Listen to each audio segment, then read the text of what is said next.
BMC में। अब BMC में कमल खिलेगा, ये एग्जिट पोल कह रहे हैं। ये तस्वीरें आप देख रहे हैं।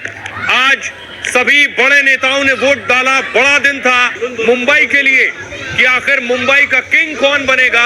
ये उसकी तस्वीरें आप देख रहे हैं। देवेंद्र फडणवीस वोट देने के लिए पहुंचे। उद्धव ठाकरे सहपरिवार आदित्य ठाकरे के साथ वोट करने पहुंचे। तीसरी तस्वीर आप देख रहे हैं, राज ठाकरे वोट करने पहुंचे। ये आज की बड़ी तस्वीर सियासत से आई, जिस बीएमसी पर लगभग 29 साल से ठाकरे परिवार का कब्जा रहा।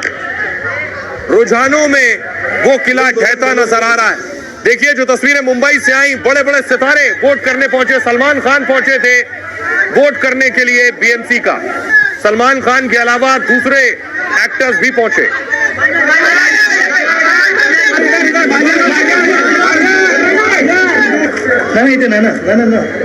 नाना पाटेकर को आप देख रहे हैं। सलीम खान पहुंचे वोट करने के लिए। अक्षय कुमार वोट करने पहुंचे।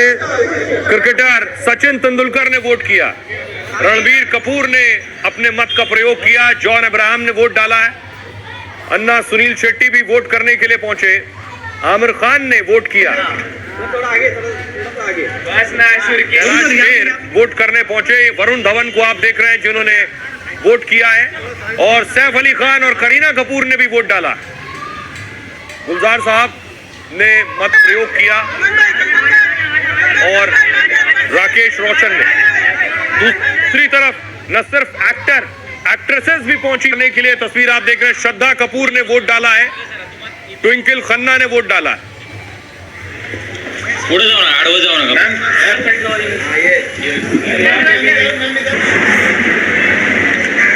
ये तमन्ना भाटिया को आप देख रहे हैं। तमन्ना वोट करने के लिए पहुंची।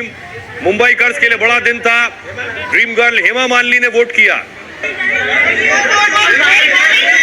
जानवी कपूर ने वोट डाला है। करिश्मा कपूर को आप देख रहे हैं।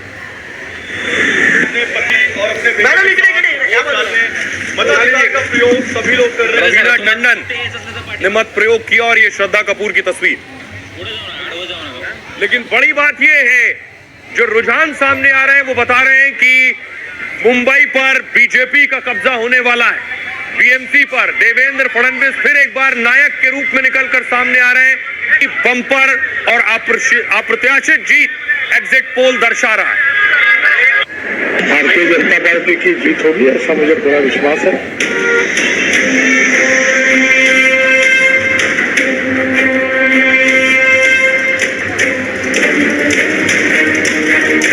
देश के सबसे अमीर नगर निगम के लिए वोटिंग खत्म हुई तो रुझान आए। तब बोतल से जिन्न निकला। पता चला रुझानों में फडणवीस की जय जय हो गई है।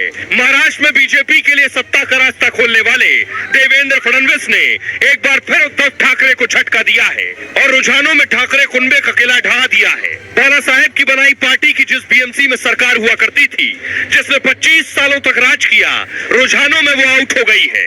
20 सालों बाद भाई भाई मिले, पूरा परिवार मिला, मराठी मानुष का दांव खेला, लेकिन रुझान बता रहे हैं कि शायद कहीं चूक हो गई, कुछ न कुछ कमी रह गई। दोनों भाई देवेंद्र फडणवीस और एकनाथ शिंदे के चक्रव्यूह को भेदने की बात छोड़िए, भाप तक नहीं पाए। अब देखिए, नतीजों से पहले हम आपको बताने जा रहे हैं, बड़ी जीत के करीब है बीजेपी। क्या कह रहे हैं एग्जिट पोल देखिए। पहले बीएमसी में 227 सीटें, बहुमत के लिए चाहिए 114 सीटें। बीजेपी प्लस यानी बीजेपी और शिंदे सेना मिला देंगे तो 131 से 151 सीटें जीतेगी। ये एग्जिट पोल कह रहे हैं। 114 के आंकड़े से कहीं ज्यादा, यानी बीएमसी पर बीजेपी शिंदे का कब्जा होगा। इस बार बीजेपी का मेयर बीएमसी पर होगा। इसके अलावा देखिए जरा, राज ठाकरे और उद्धव ठाकरे साथ साथ चुनाव लड़ रहे थे। 58 से 68 सीटें सिर्फ मिल रही है। राज और उद्धव मिलकर लड़ रहे हैं। तब बड़ी बात यह है कि माना जा रहा था कि मराठा वोटर एक साथ वोट करेगा, उसका फायदा राज और उद्धव को मिलेगा, जो सीटों में नहीं दिख रहा है। कांग्रेस सिर्फ 12 से 16 सीटों पर समट रही है और अन्य के खाते में 6 से 12 सीटें। ये एक्सेस माई इंडिया का पोल है। वोट परसेंटेज देखिए जरा, 42% वोट बीजेपी को गया, 42%, 32% वोट शिवसेना उद्धव राज ठाकरे को गया है, 10% का फर्क है, 10% का मार्जिन है। बीजेपी शिंदे और उद्धव सेना के वोट में। दूसरी तरफ 13% वोट सिर्फ कांग्रेस को मिला है और अन्य के खाते में 13%, इसमें ओवैसी की पार्टी भी आती है। अब मैं आपको बताऊं दूसरे एग्जिट पोल क्या कह रहे हैं। एक और एग्जिट पोल है जेवीसी एग्जिट पोल, जो 138 सीटें दे रहा है बीजेपी प्लस को। 138 बहुमत के लिए चाहिए 114, यानी इसमें भी बीजेपी बाजी मार रही है। उद्धव सेना को दे रहा है 59 सीटें, बहुत पीछे रह गए। कांग्रेस को 23 सीटें और बहुमत के लिए 114 चाहिए। एक और एग्जिट पोल है सकाल एग्जिट पोल, बीजेपी प्लस को दे रहा है 119, 114 से ये भी आगे। उद्धव सेना को 75 सीटें, कांग्रेस को 20 सीटें। ये स्थिति है इस एग्जिट पोल की। जनमत पोल्स बीजेपी को दे रहा है 138 सीटें, 114 से ये भी कहीं आगे। उद्धव सेना को 62, कांग्रेस प्लस को 20 सीटें दे रहा है। एक्सिस माई इंडिया 131 से 151 सीटें बीजेपी को मुंबई में